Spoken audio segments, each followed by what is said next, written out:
기도하겠습니다. 하나님 감사합니다. 요한이서를 통하여서 그 안에서 행하라 하신 주의 말씀을 배워나려고 합니다. 주님 이 시간 성령으로 우리에게 임하셔서 이 말씀을 전하는 자나 듣는 자가 주의 음성을 듣게 하여 주옵시고 그 음성대로 변화받아서 주님이 기쁘시는 귀한 분야들이 되게 하여 주시옵소서. 예수님 이름으로 기도합니다. 아멘. 요한 2서를 통해서 그 가운데서 행하라, 그 안에서 그 가운데서 행하라 하시는 말씀으로 말씀을 전하겠습니다. 오늘은 추수감사절을 지킵니다. 이 추수감사절이 우리나라에 어떻게 11월 셋째 주로 정해졌는지에 대해서 먼저 이야기를 하죠. 미국에 가면 11월 넷째 주 목요일을 추수감사절로 지냅니다.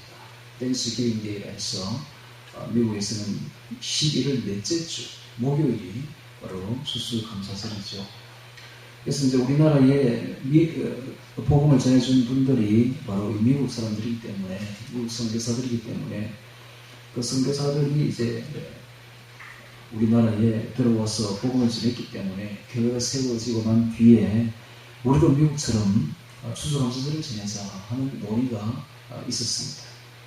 그래서 그 논의를 이제 여러 가지를 했는데 우리도 미국처럼 11월 넷째 주를 해야 되나 아니면 다른 날로 해야 되나 하고 많은 논의를 했습니다. 그러다가 이 추수감사절을 해서 미국에서는 특별히 제일 큰 명절이에요. 왜냐하면 자기들이 메이플라워를 타고 와서 죽을 고생을 많이 하고 많은 사람들이 죽었고 또 그래서 이제 그 계속 정착을 해서 처음에 수확을 해서 그 먹고 살 수 있는 생명을 주신 하나님께 감사를 드린 그 때가 바로 11월 넷째 주거든요. 그러니까 그걸 기념해서 지키니까 미국에서는 제일 큰 명절이죠. 그런데 이 성경에 보니까 이 추수감사절이 나오더라 이 말입니다. 이게 언제 나오냐? 바로 우리가 지난번에 지켰던 그 마타팔절 그 이후에 있는 수장절, 그게 바로 추수감사절이거든요. 그래서 그때가 언제냐면 우리나라 추석하고 딱 겹칩니다. 추석하고. 그래서 추석에 우리나라는 그냥 추수감사절을 지내는 게 맞지 않느냐라는 논의도 있었어요. 그래서 이제 감론을박을 하다가 우리나라 이제 초대에 여러 사람들이 의논하기를 11월 셋째 주로 하자, 셋째 주 금요일 하자 이렇게 해서 정하게 됐는데 그 셋째 주 금요일이 뭐 우리나라에 선교사들이 처음 온 날이다 이렇게 정했는데 사실 선교사들이 처음 온 날은 그 날이 아니에요. 그러니까 11월 셋째 주로 정한 게 아무런 근거가 없는 거예요. 아무런 근거가 없어요. 뭐 뚜렷한 근거가 있는 게 없다 이 말이에요. 그러니까 이제 요즘에 최근에 왔은 교회들마다 11월 셋째 주로 전통적으로 지키는 교회도 있고 또 우리처럼 11월 말로 지키는 교회도 있습니다. 11월 말로, 10월 말로. 그래서 우리도 10월 말로 이제 지키는 이유는 뭐 딱한 이유는 없습니다. 이유는 없고 다만 우리가 진짜 중요한 것은 바로 이 수장절, 그 날을 진짜 지키는 것, 성경대로 지키는 게 되게 중요한데 그 날이 바로 9월 말에서 10월 초 정도 되죠. 그때가 바로 진짜 추수감사절이요. 진짜 나팔절입니다. 그래서 우리는 9월부터 시작해서 계속 주님의 오심을 예비하고 쉬를 쉬어라, 기도를 해라 하는 이유가 바로 여기 있고 그래서 이제 9월 10월이니까 9월 10월 그래서 10월 마지막 주를 택해가지고 이때까지 시간을 늦추어줍니다. 늦추어서 또 이때 되면 단풍이 제일 이제 아름답게 물들 때가 되니까 그래서 이 날을 정한 것이지 딱히 뭐 이유가 있는 건 아니에요. 다만 우리가 알아야 될 것은 우리나라 추석이라는 그 절기가 굉장히 심상치 않게 정한 절기다 하는 것을 우리가 알아야 될 것이 이스라엘에서 지내는 추수감사절과 수장절과 우리나라의 추석이 딱 맞다는 겁니다. 그래서 이 추석이 어디부터 시작됐는지는 알 수가 없을 때 우리나라의 고대에 보면은 그 고구려, 그런 백제, 신라, 그 이전에 있었던 부여, 그 다음에 그 고조선 이럴 때 지냈던 그 대명절 절기가 바로 이 추수감사절하고 너무나 맞아떨어진 걸 봐서 확실히 우리나라 민족은 하나님이 택하신 민족이요 천성민족이며 그 이스라엘에서 지내는 그 수장절과 거의 같은 절기에 하나님께 큰 제사를 올려드렸다는 것은 이건 부인할 수 없는 사실입니다. 이때 명절이 되면은 추석 정도 돼서 명절이 되면 온 백성이 다 고인돌 앞에, 각 제단 앞에 모이게 되죠. 그래서 거기서 이제 소를 태워 올리며 번제를 지내는 것이죠. 번제를 지내면서 그 백성들이 주님 앞에, 하나님 앞에 큰 제사를 지냅니다. 제사를 지내면서 자기의 죄를 자복하고 하나님 앞에 용서를 구하며 또 은혜를 받는 것이죠. 은혜를 받으니까 기쁨이 넘치죠. 그 기쁨이 넘치니까 찬송가를 올려드리는데 하나님 앞에 그 찬송가가 바로 아리랑입니다. 아리랑. 알은 바로 하나님이죠. 하나님이랑 하나님과 함께 이런 뜻이죠. 그래서 그 아리랑 노래를 부르면서 그 가장 큰 기쁨의 노래를 부르면서 하나님께 찬송을 지냈던 민족이 우리 민족 아닙니까? 그러니까 우리가 추석 절기에 맞아서 추수감사를 지내는 것은 합당한 일입니다.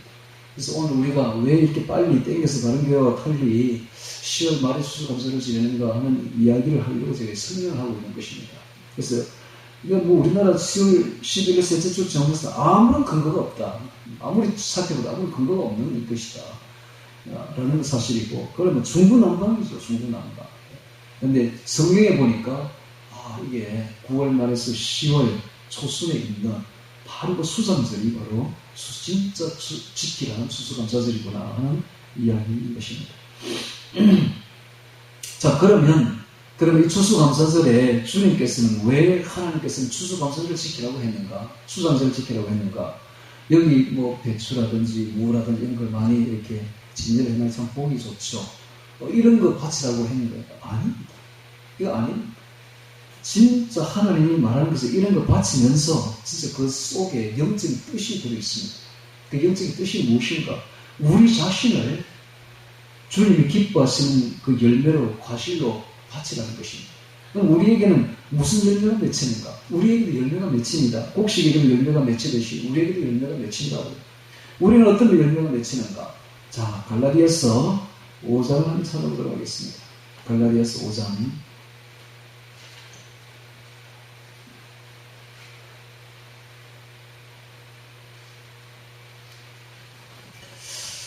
갈라디아서 5장, 우리가 잘 아시는 말씀, 성령의 9가지 열매, 22절이죠. 22절. 한번 찾아봅니다. 이런 열매를 맺어 나가야 됩니다. 갈라디아서 5장 22절 찾았으면 제가 읽겠습니다. 오직 성령의 열매는 사랑과 희락과 화평과 오래 참과 자비와 양성과 충성과 온유와 절제니 이 같은 것을 금지할 법이 없느니라.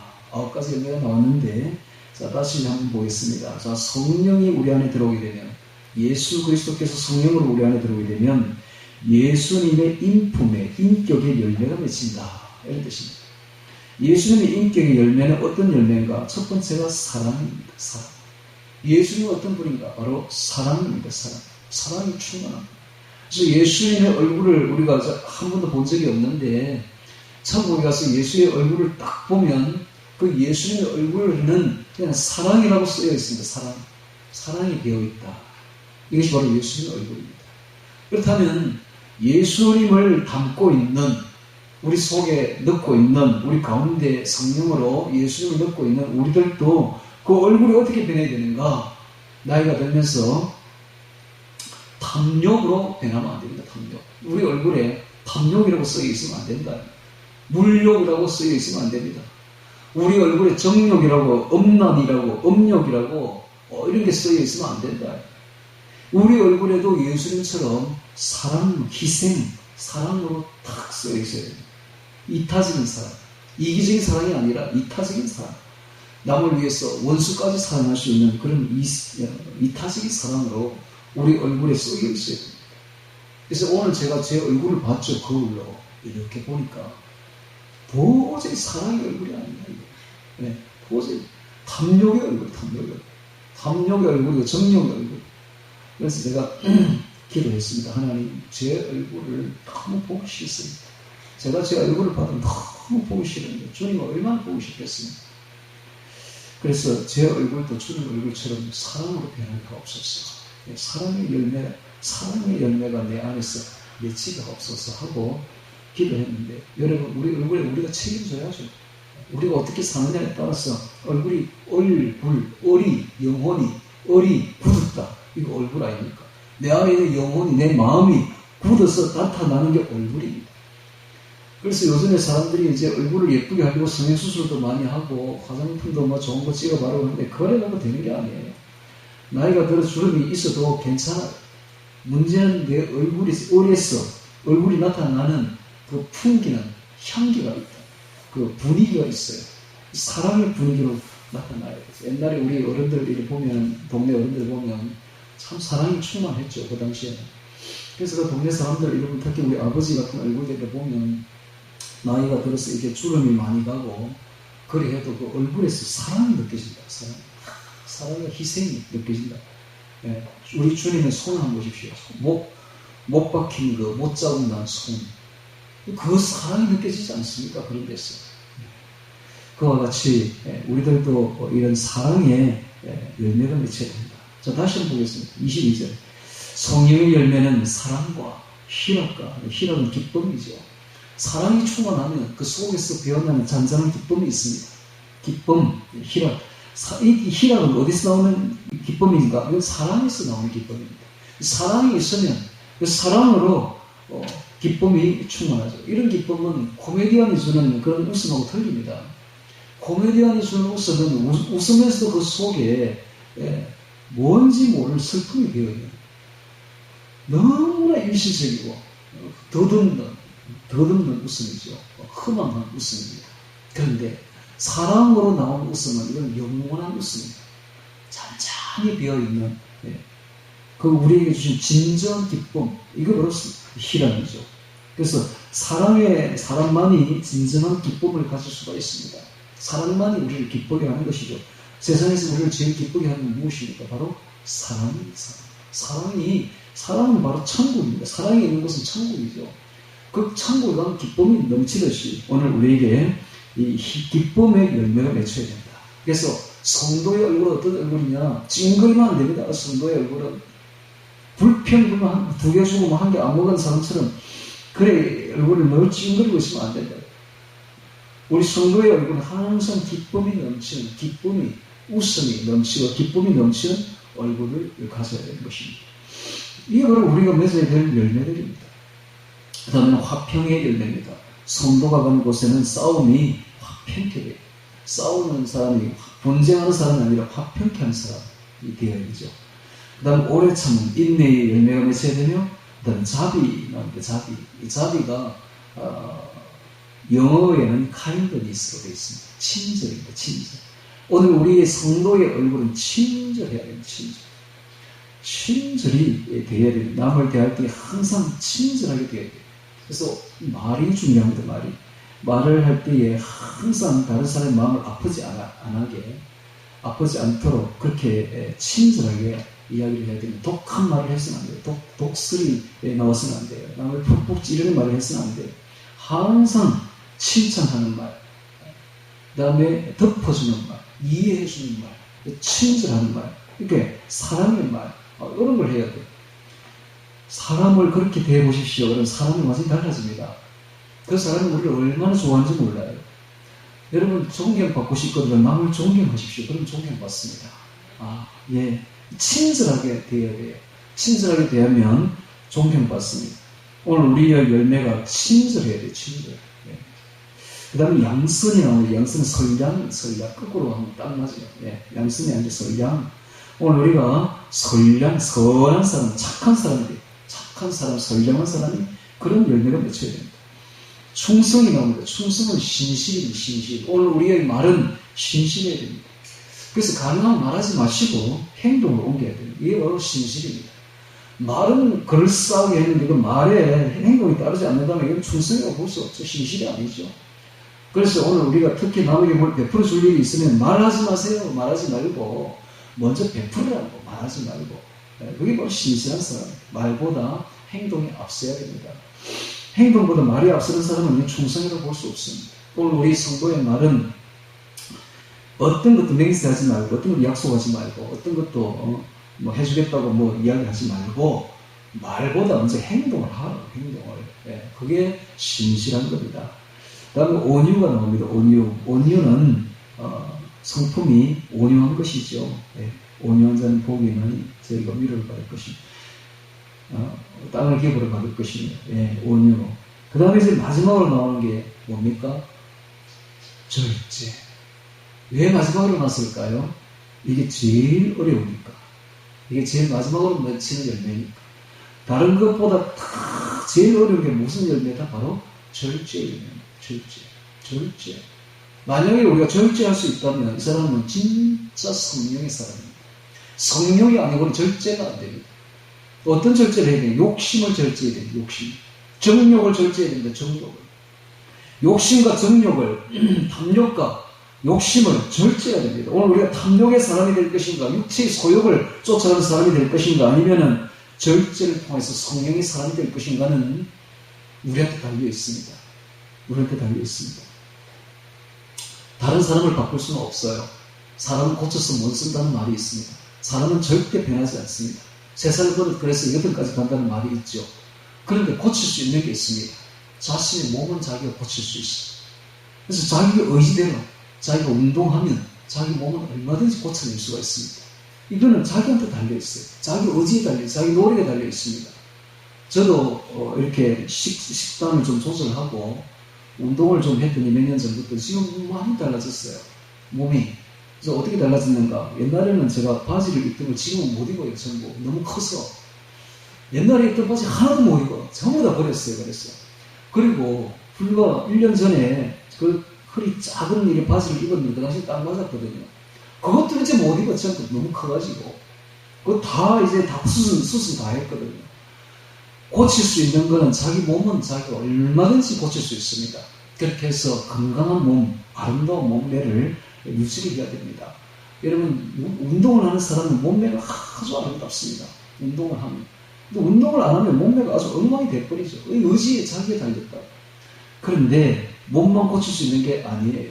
자기의 욕심도 얼마든지 절제할 수 있습니다. 자기 의지에 달렸습니다. 내가 어떤 의지를 가지느냐, 내가 어떤 성령의 충만함으로 내가 예수님을 향한 그 소망을 가지느냐에 따라서 자기가 얼마든지 절제할 수 있는데 어떤 절제를 해야 되는가? 바로 자신의 욕망을 절제해야 됩니다. 육체의 욕망을 절제해야 되며 물욕을 절제해야 됩니다. 육체의 욕심을 절제해야 됩니다. 이것이 바로 절제입니다. 절제. 이것은 성령의 열매입니다. 성령으로 충만할 때에 우리가 절제할 수가 있는 것입니다. 오늘 설교 끝났습니다. 이것만 해도 큰 열매입니다. 할렐루야. 이것만 해도 이 절제만 맺힌다 해도 이거는 어마어마한 열매가 맺히는 것입니다. 자신을 쳐서 복종시키십시오. 자신을 쳐서 복종시켜서 절제의 열매를 맺어보십시오. 이렇게 하면 성령으로 충만하실 것입니다.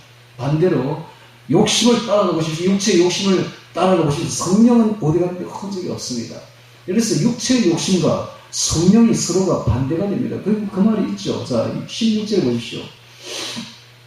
갈라디아서 5장 16절. 내가 이르노니 너희는 성령을 쫓아 행하라. 그리하면 육체의 욕심을 이루지 아니하리라. 육체의 소욕은 욕심은 성령을 거스리고 성령의 소욕은 육체를 거스르는 이 둘이 서로 대적함으로 너희 원하는 것을 하지 못하게 하라. 여러분, 육체의 욕심대로 자꾸 행함을 따라가면 그 끝은 어딘가? 바로 지옥입니다. 죽음입니다. 죽음으로 들어갑니다. 오늘 우리가 예수를 믿는다 하면서도 자꾸 성령을 쫓지 아니하고 육체의 욕심을 쫓아가면 그 끝은 바로 지옥이다 하는 것을 알아야 됩니다. 그래서 오늘 우리가 매일매일 하루하루 살아야 됩니다. 내일을 생각하지 마세요. 먼 미래도 생각할 필요도 없습니다. 우리는 단 하루밖에 살 것이 없는 거예요. 우리 앞에 놓인 것은 오늘 하루를 살아야 됩니다. 그래서 이렇게 기도해야 됩니다. 하나님, 오늘 하루 나 성령을 쫓아 행하게 하소서. 육체의 소욕을 쫓지 말고 성령을 쫓아 행하며 육체의 소욕을 절제하는 자가 되게 하옵소서. 여러분들이 절제를 한다는 것은 자기를 이긴다는 거예요. 이게 바로 승리입니다. 승리. 이게 바로 이기는 생활, 승리하는 생활이죠. 이기는 것은 자기를 이기는 것입니다. 극복하는 것은 자기를 극복하는 것입니다. 자신의 욕심을, 자신의 소욕을 극복하는 것. 이것이 바로 성령을 쫓아 행하는 절제의 열매입니다. 절제의 열매를 맺기 바랍니다.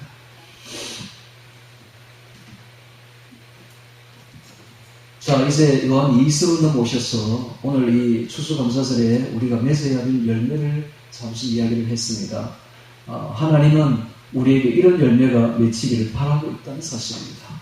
자, 2장 요한 2서 1절 봅니다. 1절. 자, 오늘 제목이 그 가운데서 행하라 이런 제목인데 1절 장로는 왜 장로라고 했을까요? 자기를 요한은 자신을 장로는이라고 말하고 있습니다. 이 장로는 바로 원어가 자켄으로서 특수임을 뜻합니다. 즉 연장자라는 뜻이 연장자. 그래서 이스라엘에는 이 장로 제도가 모세 시대로부터 70인 장로로부터 유래합니다. 그래서 이 장로는 그 지역의 유지죠. 가장 높은 어른들입니다. 그래서 그것이 교회까지 들어와서 교회에서 가장 높은 어른들을 장로라고 합니다. 그래서 이 장로는 바로 목회자들을 장로라고 하며 또한 교회 지휘자들도 장로라고 합니다. 그래서 오늘날 이 장로가 두 가지로 이제 분리됐는데 목회 장로가 있고 그다음에 지휘 장로가 있습니다. 그래서 이 목회 장로들은 오늘날 목사들이 된 것이죠. 지휘 장로는 오늘날 장로들이 되었는데 원래는 이것이 하나로 통합되어 있었습니다. 그래서 베드로도 자기 자신을 장로라고 하며 또한 이 요한도 자기 자신을 장로라고 말하고 있습니다. 장로는 택하심을 입은 부녀와 그의 자녀에게 편지하노니 라고 말을 하고 있습니다. 자, 부녀가 나오고 그의 자녀가 나오는데 이게 도대체 무엇인가? 이게 무엇인가 이게? 잘 알아야 됩니다. 부녀는 뭐며 자녀가 도대체 무엇인가? 그래서 또 나중에 보면 이 뒤에 보면은 13절에 보면 택하심을 입은 내 자매의 자녀가 내게 문안합니다. 이런 말도 하고 있죠. 당시에 요한이 심무하던 교회는 에베소 교회입니다. 지금 에베소 교회에서 쓰는 편지입니다. 그럼 이 에베소 교회 안에 네 자매가 있고 그 네 자매에게는 자녀가 딸려 있다라는 말을 하고 있는데 이 도대체 무엇인가 이것이? 이 자매는 바로 교회를 뜻합니다. 그럼 에베소 교회 안에 교회가 4개나 있었다는 이야기예요. 4개. 적어도 4개 이상. 도대체 이게 무엇인가? 이게 무엇일까 이게? 그럼 에베소 교회는 교회지 그냥. 그 안에 무슨 자매가 있으며 그 안에도 무슨 자녀가 있는가? 이것이 바로 가정교회입니다. 가정교회. 초대교회는 집집마다 가정교회가 있었는데 그 가정교회에서 몇 명의 사람들이 모여서 교회를 이루고 있었던 것입니다. 이것이 바로 초대교회입니다. 그리고 이것이 바로 예수님이 꿈꾸던 진짜 교회입니다. 예수님이 꿈꾸던 진짜 교회는 바로 이런 교회예요. 가정에, 멀리 갈 것도 없어. 자기 가정에 사람들을 불러가지고 한 12명 정도 불러서 거기서 가르치고 예배드리고 교회가 바로 거기 있는 거예요. 교회를 형성하는 겁니다. 친교하고 찬송드리고 그다음에 거기서 선교하고 전도하고 주변 사람들을 불러서 전도하고 그렇게 해서 12명이 넘게 되면 또 분리를 하는 겁니다. 분리를 해서 또 다른 가정에서 또 안 믿는 사람 이게 전도가 엄청나게 잘 돼요. 이렇게 하면 가속적으로 공격적으로 전도되는 겁니다. 그렇게 해서 이런 교회들이 이걸 바로 자매라고 말합니다. 이걸 바로 부녀라고 말합니다. 부녀. 오늘날 말로 하면 번역이 조금 잘못됐는데 부녀라기보다는 처녀라고 해요. 처녀. 네, 처녀. 왜 교회를 처녀라고 할까요? 여기에는 큰 뜻이 있습니다. 바로 예수님의 신부들입니다. 예비 신부들이니까 처녀라고 하는 겁니다. 오늘 우리가 바로 처녀가 되어야 됩니다. 처녀. 이 처녀의 가장 중요한 것은 정결함입니다. 단장입니다. 단장.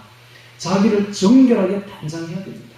자신을 정결하게 예수님께 드릴 처녀로서 신부로서 자신을 단장해야 됩니다. 세상의 정욕에 이끌려서 욕심에 이끌려서 먹고 마시고 세상 친구들과 더불어 먹고 마시고 친구들로 먹고 마시면서 동무들을 때리고 술 친구를 더불어 먹고 마시게 되면 예수님이 알지 못하는 시간에 생각지도 못한 시간에 와서 그를 어미 때리며 외식하는 자에 받는 유래 천이 이런 말이 있습니다. 오늘 우리가 세상에 취해가지고 먹고 마시게 되면 이것은 정결한 처녀라고 볼 수가 없죠. 그래서 우리는 오늘날 자신을 잘 지켜야 됩니다. 잘 지켜서 절제해서 예수님께 드리는 세마포를 깨끗하게 빨아서 예수님께 드리는 단장하는 처녀가 되어야 됩니다. 이게 바로 교회죠. 교회. 바로 교회는 이런 기능을 가지고 있어야 됩니다. 오늘 우리가 교회라고 예수님의 신부고 처녀라면 우리는 우리 자신을 잘 깨끗하게 단장을 해야 되는 것입니다. 그리고 그 밑에 있는 그의 자녀가 있습니다. 이 자녀는 교회 안에 있는 사람들을 말합니다. 목원들, 교인들, 성도들을 말하죠. 그래서 교회와 그의 성도들, 즉 목원들을 말합니다. 그래서 택하심을 입은 부녀와 그의 자녀에게 편지하노니, 이제 교회 안에, 에베소 교회 안에 몇 개의 이런 가정교회가 있었고, 그 가정교회 안에 있는 성도들에게 편지한다, 이런 말을 하고 있습니다. 자, 여기서 우리가 알 수 있는 것은, 오늘날의 교회는 그러면 이러한 형태의 교회를 가지고 있는 거 아니에요. 오늘날의 교회는 너무나 예수님이 꿈꾸던 교회와는 다른 모습으로 지금 변질되어 버린 겁니다. 변질되어 있습니다. 이 교회는 예수님이 바라던 교회가 아닙니다. 이것은 어떻게 이렇게 생겼는가? 이것은 바로 4세기에 콘스탄틴 대제가 교회를 승인을 하면서 제국 교회가 되는 거예요. 그때부터 바실리카라고 해서 법정 아시죠, 여러분? 법정이 바로 교회로 그대로 그 법정 건물을 그대로 교회로 쓴 거예요. 그래서 교회 형태가 지금 이렇게 법정처럼 되어버린 겁니다. 법정에 가보시십시오. 딱 교회와 같습니다. 여기 회중석이 있고 그 앞에 법정에 법관들이 앉아 있으며 법정에서 법을 논하듯이 이렇게 딱딱하게 지금 교회가 이렇게 굳어져 버린 겁니다. 원래 교회는 이런 게 아니었어요. 그래서 이러다 보니까 권위가 쓰죠. 법정에 권위가 있죠. 교회도 권위가, 쓸데없는 권위가 세워진 거예요. 그래서 교회 목사들이 권세가 엄청 셉니다. 법관처럼. 이런 분위기가 아니었어요. 원래 예수님이 만든 교회는 그냥 가정교회입니다. 가정에는 법관처럼, 법정처럼 그렇게 딱딱하지가 않죠. 그냥 삥 둘러 앉는 거예요. 그리고 반드시 맨 처음에 식사를 합니다. 식사는 분위기가 어떻게 돼? 부드럽게 되죠.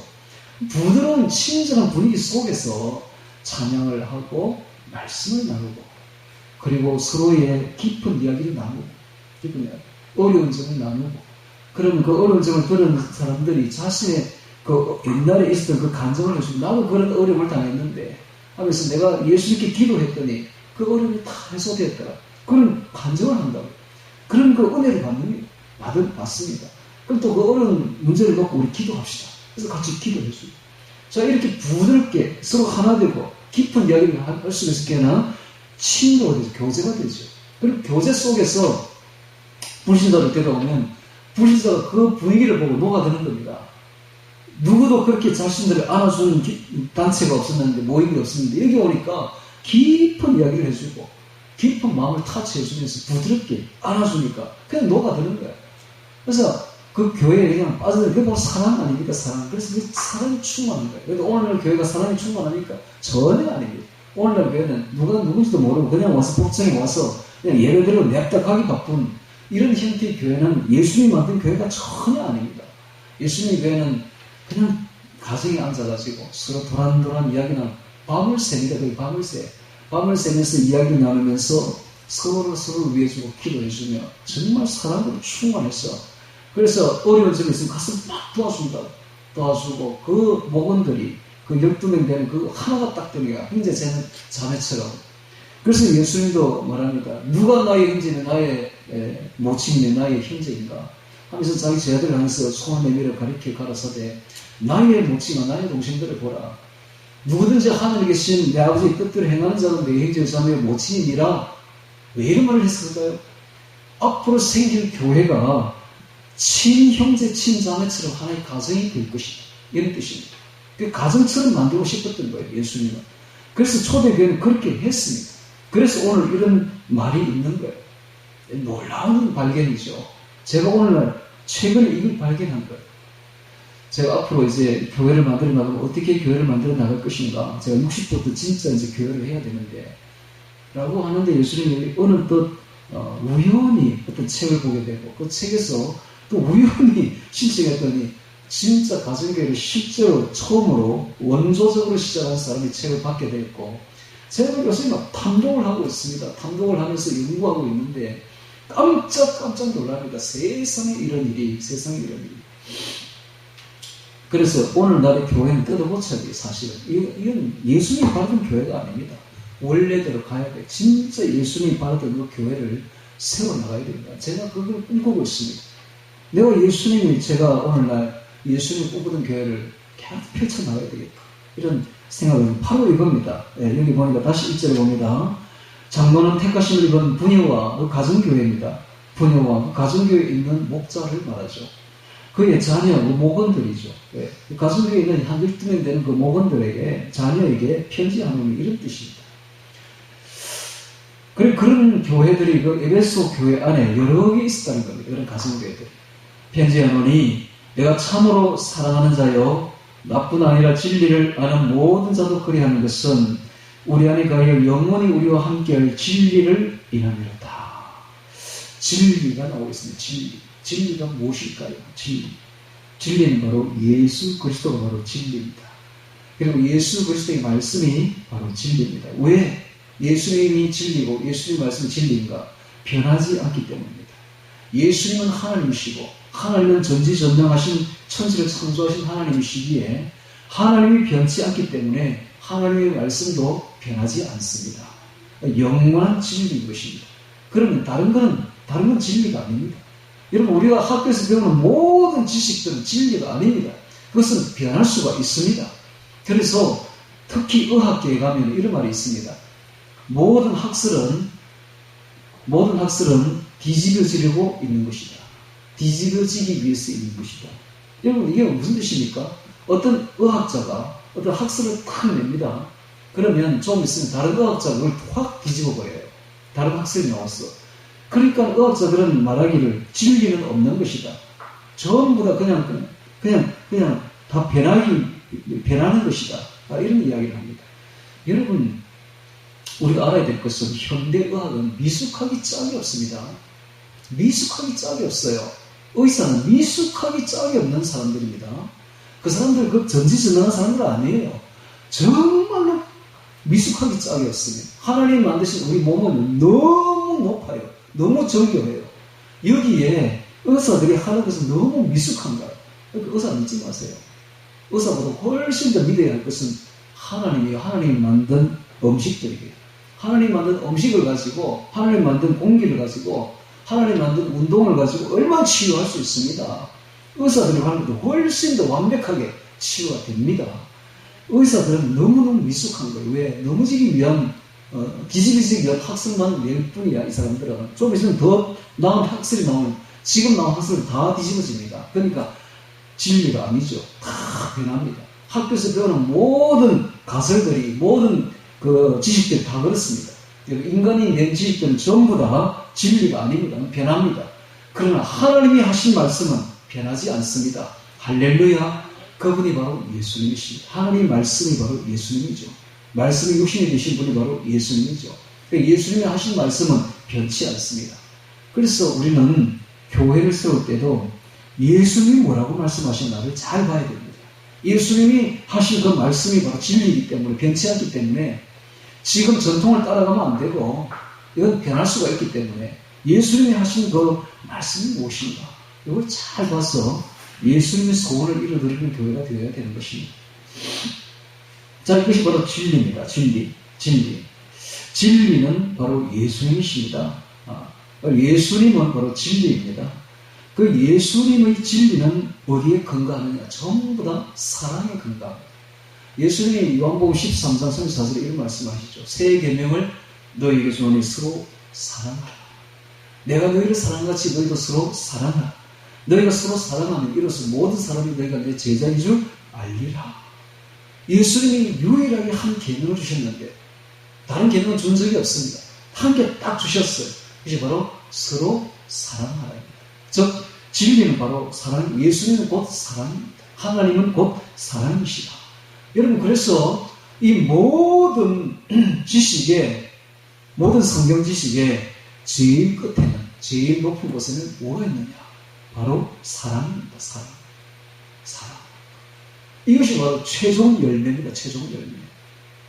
그래서 고린도전서 마지막에 보면 16장 14절에 보면 너희 하는 모든 일을 사랑으로 행하라, 이런 말을 하고 있고, 또 에베소서도 보면 사랑으로 행하라 라고 말하고 있으며, 에베소서 5장 2절 너희도 사랑 가운데서 행하라. 요한복음 아까 조금 전에 제가 이야기했듯이 새 계명을 너희에게 주노니 서로 사랑하라.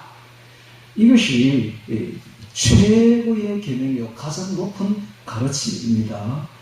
그러므로 우리가 주의 사랑 가운데서 행하는 것은 온 마음을 다 바쳤어, 온 목숨을 다 바쳤어, 온 힘을 다하여, 온 영혼 다하여 이 계명을 지켜야 되는데 이것이 바로 사랑인 것입니다. 자, 다시 또 성경에 넘어오셔서 또 성경을 보도록 하겠습니다. 자, 이것이 바로 오늘 우리가 맺어야 될 열매죠. 이것이 바로 우리가 맺어야 될 과실들입니다. 사랑의 과실을 우리가 맺어야 되는 것입니다. 진리를 인함이로다. 3절에 보겠습니다.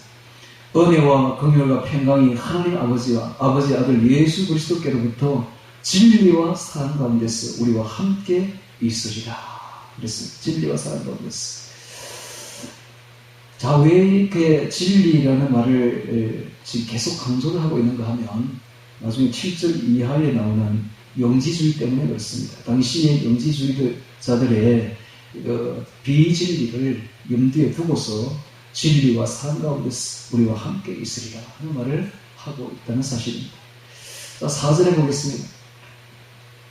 너의 자녀 중에 우리가 아버지께 받은 계명대로 진리에 행하는 자를 내가 보니 심히 기쁘도다.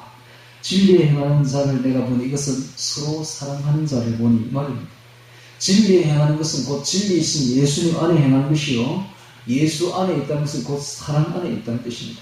그래서 서로 사랑하는 그 모습을 보니 내가 심히 기쁘다. 여러분, 초대교회는 능히 그를 할 만하지 않습니까? 가정교회 안에 우리가 해야 될 게 뭡니까? 바로 사랑입니다. 삐둘 앉아서 서로 먹고 마시는 게 뭡니까? 바로 사랑이죠. 서로 앉아가지고 서로 이야기를 들어주고 고민을 고충을 들어주는 게 뭡니까? 바로 사랑이죠. 그 고충을 놓고 함께 기도해주는 게 뭡니까? 바로 사랑이죠.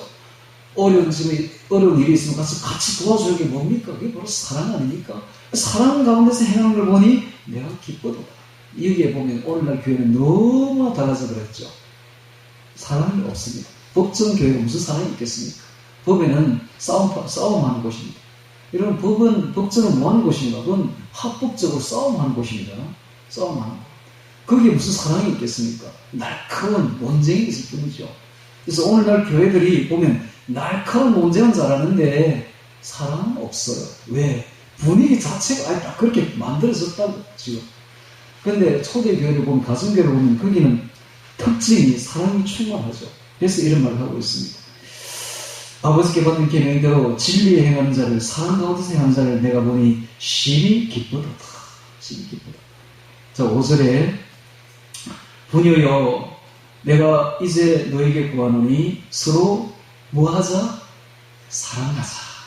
사랑하자. 자, 이런 말씀이 사실은 보십시오. 요한복음, 요한 1서 다 하고 요한 2서에서 거의 마지막 부분에서 하고 있습니다. 그래서 요한을 사랑의 사도라고 하는데 요한이 알았던 거예요. 이 모든 최종 지식의 마지막 꼭대기에는 사랑밖에 없다 하는 걸 알았던 거예요.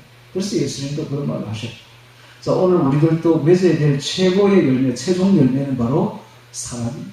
오늘 우리 얼굴에 나타내야 될 열매는 바로 사랑의 얼굴인 것입니다. 우리가 진정한 예수님의 사람들이라면 우리의 얼굴에도 사랑이 나타나야 돼요. 그러려면 어떻게 해야 돼요? 서로 사랑해야 돼요. 사랑해야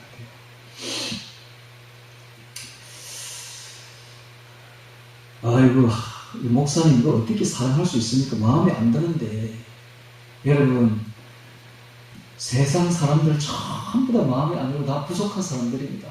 그렇게 따지기 시작한다면 사랑할 사람은 아무도 없어요. 그래서 예수님은 이런 말을 합니다. 건강한 자에게는 어원이 쓸데없고 병든 자에게는 쓸데있느니라. 나는 긍휼을 원하고 제사를 원치 아니하노라는 뜻이 무엇인지 너희는 가서 배우도록 하라. 나는 의인을 부르러 온 것이 아니라 죄인을 부르러 왔노라. 예수님 당시에도 보면 다 죄인들밖에 없었고, 그 당시에도 영적으로 병든 자들밖에 없었던 것입니다. 그래서 예수님은 죄인들에게 온 겁니다. 의인을 부르러 온 거에 죄인을 부르러 왔다고 그러지 않습니까? 그래서 오늘 우리가 우리 주변의 사람들이 완벽해서 사랑하는 거 아닙니다. 부족하니까 덮어주고 사랑하는 겁니다. 예수님의 마음을 가지기를 바랍니다. 그래서 예수님은 말씀하시기를 원수까지도 사랑하라고 했어요. 원수까지. 너를 핍박하는 자를 위하여 기도하고 원수를 위해서 사랑하라. 원수를 사랑하라. 그래서 조건이 좋아서 사랑하는 건 절대 아니라는 걸 알아야 됩니다. 그저 주의 명령이니까 우리가 덮어놓고 사랑해야 되는 것입니다. 할렐루야. 핍박하는 자를 위하여 기도해주고 원수를 사랑하는 것. 원수는 멀리 있는 게 아닙니다. 항상 원수는 내 가까이 있습니다. 이게 바로 원수입니다. 원수가 저 멀리 이북에 있는 북한에 있는 김일성 수종자들이 원수가 아닙니다. 원수는 바로 내 집안 식구가 원수고 함께 예배드리는 예수의 안에 있는 한 가족이 영적인 한 가족들이 다 내 원수가 될 수가 있습니다. 그래서 이런 사람들을 놓고 기도하고 덮어주고 그렇게 해야 된다는 이야기입니다. 자, 다시 또 성경을 보도록 하겠습니다. 자, 6절에 봅니다. 오늘의 6절이 오늘의 중심 구절입니다. 또 사랑은 이것이니 우리가 그 계명을 쫓아 행하는 것이요. 계명은 이것이니 너희가 처음부터 들은 바와 같이 그 가운데서 행하라 하시니라. 그 가운데는 그는 무엇입니까? 그는 바로 예수님입니다. 예수님 가운데서 행하라. 예수님은 바로 사랑입니다. 그래서 사랑 가운데서 행하라. 그는 바로 성령입니다. 그래서 성령 가운데서 행하라. 그래서 그가 많은 걸 내포하고 있습니다. 그는 바로 예수님이자 성령님이자 그는 바로 사랑입니다. 그래서 우리가 그 가운데 예수님 안에서 예수님의 사랑 가운데서 예수님의 성령 가운데서 행하는 것이 가장 기쁘게 하는, 예수님을 기쁘게 하는 행함인 것입니다. 자, 오늘 우리가 욕심 가운데서, 정욕 가운데서 행할 것이 아니라 정말 그 가운데서, 예수님 안에서, 사랑 가운데서 행할 때에 우리가 주님을 기쁘게 하는 새 계명이 되는 것입니다. 자, 7절에 보겠습니다. 이 7절, 여기까지가 진짜 요한 1서가 지금 말하고자 하는 것이죠.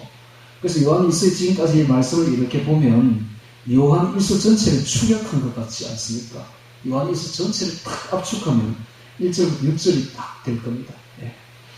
그 다음에 이제 7절 이하에는 이단을 조심하라, 진리를 사수하라 하는 이야기를 하고 있습니다.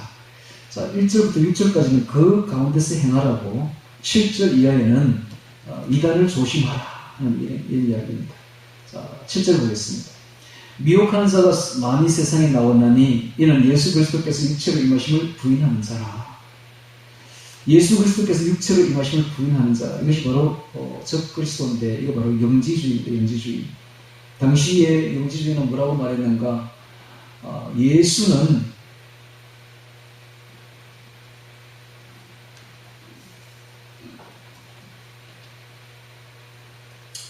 당시에 영지주의는 예수님을 육체로 오셨다고 보지 않았습니다. 예수님을 육체로 온 것이 아니라 예수가 와서 십자가에 못 박힌 것은 그건 환영이다, 환영이다. 이렇게 말했습니다. 당시에 그 로마는 로마 팍스나 해서 천년의 거의 가는 평화를 이루었습니다. 그래서 로마 팍스, 로마의 평화라고 말하죠. 로마가 평화 시기를 거의 1000년이나 가졌다는 것입니다. 그러다 보니까 이 시기에 이 평화 그리고 로마의 도로망을 통해서 복음이 전 세계로 뻗어나가고 있었습니다. 그래서 하나님은 일부러 우리 로마에 평화를 주신 것이죠. 그리고 로마의 그 많은 도로망을 통해서 복음이 그냥 전 세계로 갈 수 있도록 그렇게 했는데, 이 복음이 어떻게 전파되느냐 하면 바울 같은 사람을 자세히 사도행전에 보면 바울이 어떤 동네를 갑니다. 예수를 믿지 않는 동네를 갑니다. 가면은 그 중에서 합당한 자를 찾아내어서 정말 그 합당한 자, 즉 예수님을 자기들이 기도할 때 강가에서 이렇게 기도를 합니다. 기도를 하면 함께 기도하는 사람들이 있었어요. 그 근처에 보면. 그럼 거기 가서 복음을 전하죠. 그럼 그 복음을 아주 귀하게 받아들이면 바로 그 합당한 자의 집에 들어갑니다. 그럼 그 집이 교회가 되어버립니다. 합당한 자의 집에 거하면서 거기서 유하면서 거기서 예배를 드리고 거기서 찬송을 드리고 함께 이렇게 가정교회를 꾸려나갑니다. 그러면 거기서 은혜를 받은 사람들이 주변에 연락을 해요. 이웃 사람들을 데리고 옵니다. 그럼 데리고 오면 그게 이제 가정교회가 되어버려요. 그게 바로 빌립보 교회입니다. 이런 식으로 교회가 확산되어 나가죠. 그렇게 해서 이 복음이 가속적으로 확산되어 나가는데, 당시의 거짓 그 진리를 가졌던 이 영지주의도 똑같이 그렇게 하는 거예요. 그들도 그걸 가지고서 자기들도 신임장을, 가짜 신임장을 하나 만들어 가지고, 내가 뭐 누구에게서 보내요. 예를 들면 베드로 같은 베드로의 신임장 가짜로 쓰는 거예요. 베드로의 신임장을 받은 사람이다 해서 어떤 동네로 가는 겁니다. 똑같이 가서 거기서 먹고 자면서 거짓 진리를 전합니다. 거짓 진리를 어떻게 전하는가? 이 하늘의 진리, 영적인 진리는 이건 하늘에 속한 것이고, 이것은 아무나 가질 수 있는 것이 아니다. 이것은 극소수의 사람들만 가지는 것이다 하면서 자신들의 그 거짓 도리를 전하는 것입니다. 그러면 진리에 목말랐던 성도들이 그게 그냥 혹하고 빠져들어가는 거예요. 그렇게 해서 사람들을 갖다가 막 이렇게 거짓 진리로 하는데, 이게 바로 이단들이었습니다. 당시에 일어났던 영적인 지식, 영지주의. 그래서 이 영지주의가 그렇게 강력하게 일어나고 있었는데, 이걸 지금 경계를 하는 거예요. 경계를 하는 겁니다. 그래서 그들의 특징은 예수님을 부인하는 자들인데, 그들이 육체로 임하심을 부인하는 자다. 예수님은 어떤 분인가? 예수님은 영지주의가 말하는 것처럼 육체로 임하지 않았느냐? 그건 아닙니다. 예수님은 완벽한 100% 우리와 사람과 똑같습니다. 사람으로 임하셨기 때문에. 그래서 우리는 예수님이 완벽한 신이요, 완벽한 하나님이요, 또 완벽한 사람임을 인정해야 됩니다.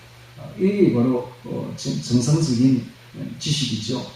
그런데 이 중에 한 개라도 부인하면, 예를 들어서 예수님이 사람이 아니라든지 예수님은 하나님이 아니라든지 이렇게 하면 이단이 되어버립니다.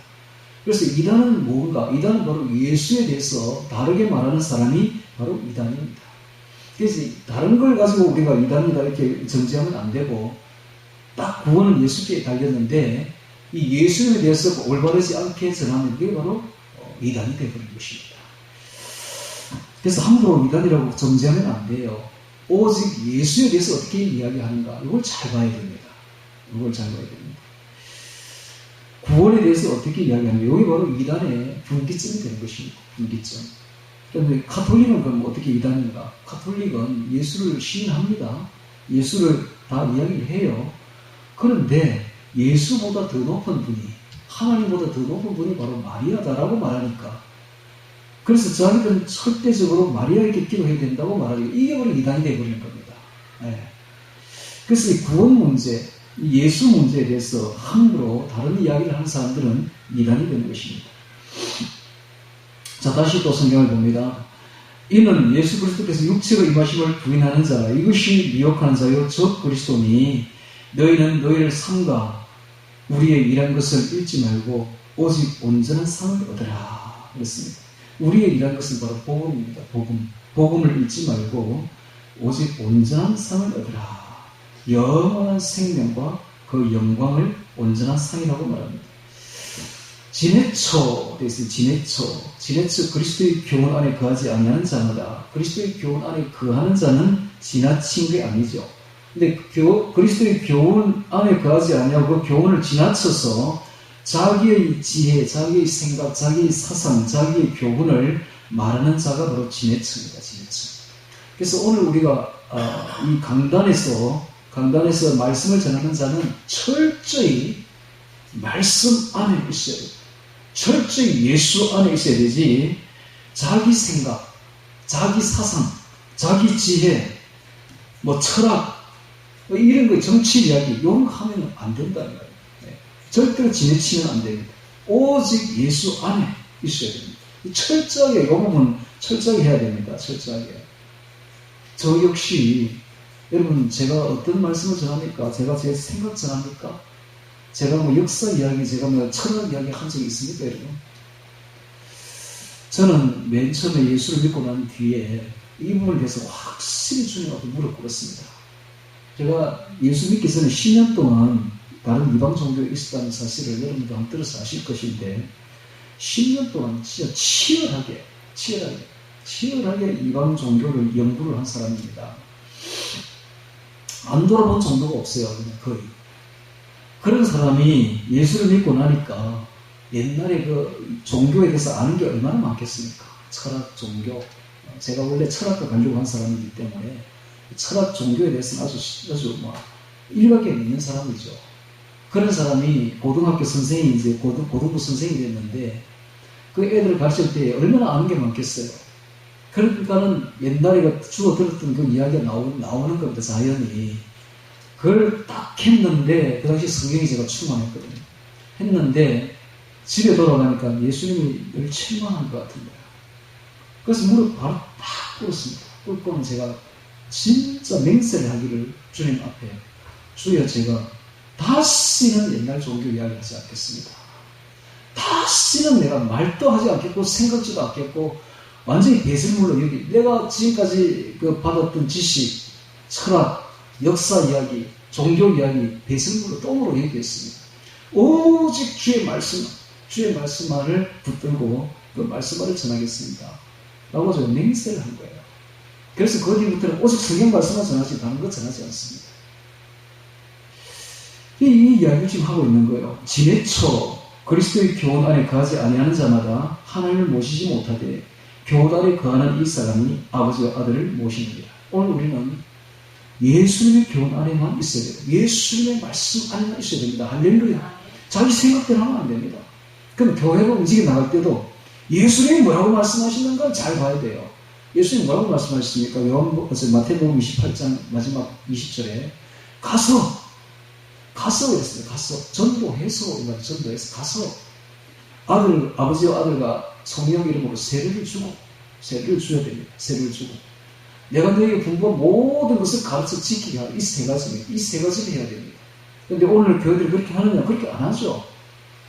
먼저 가서 전도를 해와야지. 전도를 해오면 아버지와 아들과 성령 이름으로 세례를 줘야 됩니다. 그래서 진짜 올바른 교회라면 거의 매주 세례가 베풀어져요. 매주 세례. 어떻게 세례를 베풉니까?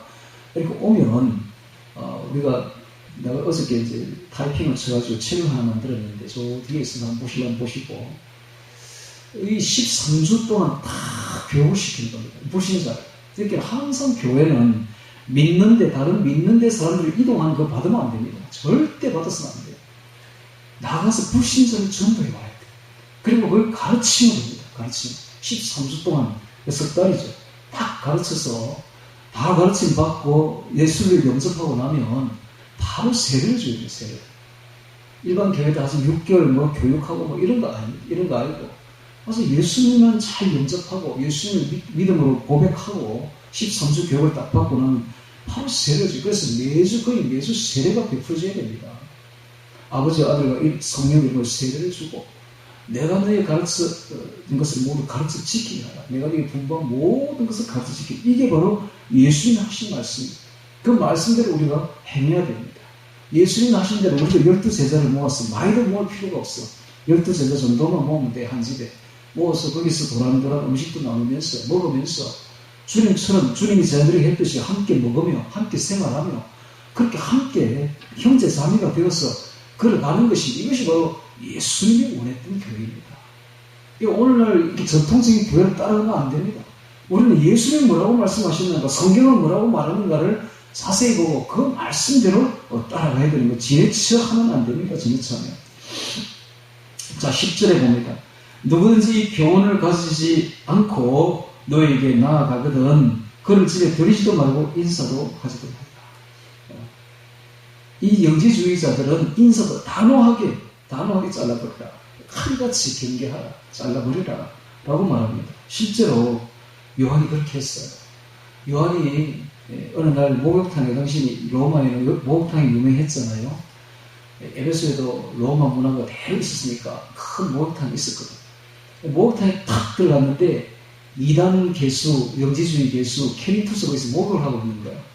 이미 옷을 벗었는데 요한이 그걸 딱 본 거예요. 그러니까 저기 이단의 개수가 있다. 빨리 도망가서 이 집이 무너질지도 모른다. 하면서 옷을 벗은 채로 거리로 도망갔다고 해요. 그런 일화가 있습니다.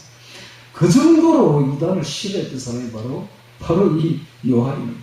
오늘 우리들도 이단은 이렇게 싫어해야 됩니다. 인사하지 말아요. 영접지도 말고. 그에게 인사하는 자는 그 악한 일에 참여하는 자입니다. 우리가 절대로 이단과 사귀어서도 안 되고 교제해서도 안 되는 것이, 그 이단 뒤에는 악령이 있기 때문에 악령의 영향을 받습니다. 그럼 우리가 굉장히 어려워져요. 악령의 영향을 받으면. 여러분들, 악령이 한 번 들어오면 악령은 뭐 하는 자들입니까? 도둑질하고 죽이고 파괴시키러 오는 자들이라. 그 악령을 딱 받아들이면 우리가 심각한 손상을 입습니다. 우리의 영육간에, 우리의 모든 일에 복을 받는 게 아니라 영육간에 엄청난 손상을 받게 돼요. 그 회복하려면 시간이 한참 걸려요. 그러니까 절대로 받아들여서도 안 되고, 이 악령들은, 이 이단들은 교제해서도 안 됩니다. 오늘 우리는 오직 예수 안에 있어야 됩니다. 할렐루야. 예수 안에 있으면 복을 받습니다. 영육간에 풍성한 복이 내려오는 것입니다. 12절에 내가 너에게 쓸 것이 많으나 종이와 먹으로 쓰기를 원치 아니하고 오히려 너에게 가서 면대하여 말하려 하니 이는 너의 기쁨을 충만케 하려 함이라. 여러분, 이거 참 귀한 말입니다. 여러분, 종이와 먹으로 쓰기를 원치 않는데 가서 얼굴과 얼굴을 마주보고 면대하여 말하는 것은 우리 기쁨이 충만하게 하려 함이라 라고 말하고 있습니다. 이것이 기쁜 거예요. 여러분, 사람과 사람이 만나서 얼굴과 얼굴을 마주보고 함께 서로 살아가는 것이 기쁜 일입니다. 기쁜 일입니다. 그런데 오늘날 어떻게 되어버렸습니까? 오늘날 사람들은 얼굴과 얼굴을 마주 볼 일이 별로 없는 거예요. 이 미디어가 너무 발달해가지고, 이 미디어 보면 다 보이니까 이걸 가지고 다 기계를 통해서 이야기합니다. 카톡을 통해서 기계를 통해 이야기하고, 심지어 만나가지고도 이렇게 한 자리에 있으면서도 이걸 보고 있어요. 이걸 가지고 서로 이야기하고 있어요. 참 묻지 못하는 일이 벌어지고 있는데, 여러분, 현대인들의 이게 슬픔이요, 이게 병폐입니다. 그래서 오늘 우리는 이 미디어를 금식해요. 이 미디어를 탁 버리고 진짜 얼굴을 마주보면서 서로 사랑해야 됩니다. 여러분, 얼굴을 마주보면서 여러분들 그 사람에게 칭찬할 것이 없더라도 찾아야 돼요. 억지로 찾아가지고 칭찬을 많이 해야 됩니다. 칭찬을 많이 하면 또 그렇게 됩니다. 사람들이 따라갑니다. 칭찬한 대로, 말한 대로 따라온다고. 그렇게 해서 나쁜 점은 보지 말고, 가능은 보지 말고, 잊어버리고, 묻어버리고, 덮어주고, 좋은 점은 부각시켜서, 사람들이 보면 다 나쁜 점과 좋은 점을 다 가지고 있거든요. 그래서 장점과 단점이 다 있으니까, 단점은 그냥 덮어버리고, 사랑으로 덮어버리고, 장점은 부각시켜서 칭찬하십시오. 그렇게 해서 서로가 하나 되고, 기쁨을 누리, 이게 바로 기쁨이죠. 면대하여 말하려 하니, 이게 기쁜 겁니다. 우리도 어떤 기쁨을, 소망을 가지고 있습니까? 앞으로 천국에 가면 좋은 집, 천국에 있는 좋은, 예수님이 지어준 좋은 집, 좋은 환경, 앞에는 생명수가 흐르고 생명 과실이 있고, 이게 기쁜 겁니까, 여러분? 그게 기쁜 거 아니에요. 천국에서 진짜 기쁜 일은 예수님을 보는 일입니다. 예수님을 면대하여 보는 일이에요. 예수님 품에 안기는 일이에요. 예수님 사랑 안에 거하는 일이에요. 이게 기쁜 거 아닙니까, 여러분? 그래서 오늘날 우리들이 함께 있을 동안에도 늘 우리 안에 예수님이 있으니까 예수와 함께 예수를 안에 두고 서로가 이렇게 성도들이 하나가 되고 면대하여 교제하는 것, 이게 기쁜 겁니다. 함께 친교하고 교제하는 것, 맛있는 음식을 먹으면서 함께 친교하고 교제하고 서로 얼굴을 보면서 서로 장점을 부각시켜서 칭찬해주고 이렇게 치열업 해주고, 이게 기쁜 거죠. 기쁜 거죠. 그래서 사람이 사람을 만나는 게 기쁜 겁니다. 성도가 성도를 만나는 게 기쁜 거고. 예. 이는 너희 기쁨을 충만케 하려 함이라. 13절에 택하심을 입은 네 자매의 자녀가 너에게 문안하느니라. 여러분, 택하심을 입은 네 자매가 아까도 이야기했죠. 네 자매가 바로 에베소 교회 안에 있는 가정교회 네 군데를 이야기를 합니다. 거기 있는 자녀가 뭡니까? 목원들을 말합니다. 성도들을 말합니다. 그 안에 있는 성도들을 말하죠. 자매가 너에게 문안하느니라. 이게 바로 이상적인 초대교회였습니다. 오늘날 우리가 꿈꾸게 될 교회죠. 모르겠습니다. 제가 이제 뭐 이게 지금 계속 고생이 있을지, 또 북한이 또 통일된 북한에 가서 사역할지 모르겠는데, 어디에 있든지 앞으로 이런 교회를 꿈꿉니다. 시간이 얼마나 걸릴지는 모르겠지만, 앞으로 우리 교회는 가정교회를 꾸려나가야 되겠다. 그래서 가정교회가 1개 늘고, 2개 늘고, 3개 늘고, 10개 늘고, 이것이 가속화되어서 100개 늘고, 이렇게 하면서 이렇게 교회가 떼어나는 거예요. 아무리 커져도 괜찮아요. 그런 교회. 아무리 커져도 공간이 전혀 비좁지도 아니하고. 예를 들어서 소그룹이 100개가 있다, 교회에. 그러면 남은 공간이 없습니다. 그 기관들 어떻게 다 수용할 거예요? 그 100개 소그룹을. 그러나 가정교회를 해보면 전혀 문제가 없어요. 가정에서 모이면 되니까. 그 공간 문제 해결 다 돼버립니다. 신경 문제 해결 싹 다 돼버립니다. 아무리 많아도 괜찮아요. 우리 교회가 아무리 커도 괜찮아요. 어차피 이게 연합 예배는 한 곳에 모여서 이렇게 오늘날처럼 주일 예배를 들어야 되니까. 그러나 주일 예배를 드린다고 다 아는 건 아니에요. 몰라도 돼. 자기들 그 가정교회 안에 있는 사람들은 잘 아면 돼요. 깊이 사귀어야 돼, 깊이. 예. 많이 폭넓게 많이 안다고 좋은 거 아닙니다. 몇 명만 알아도 깊이 사귀고 깊이 살아가는 것. 이게 초대교회의 특징이었다는 사실입니다. 자, 오늘 우리는 요한 2서를 통해서 그 가운데서 행하라. 그 안에는 많은 게 포함됩니다. 그는 바로 예수님이십니다. 그는 바로 사랑입니다. 그는 바로 성령입니다. 그 가운데서 행하라 하는 말씀으로 우리 말씀을 들었습니다. 오늘 우리들도 그 가운데서 행함으로써 정말 주님이 기뻐하시는 사랑의 열매를, 적지의 열매를, 그다음에 친절의 열매를, 그다음에 신실의 열매를 주렁주렁 맺어서 이 추수감사절에 진정 주님이 기뻐하시는 성인격의, 예수 인격의 열매를 맺어드리는 우리 모두 되기를 주의 이름으로 축원합니다. 다 같이 오늘 말씀 기억하며 기도드리겠습니다.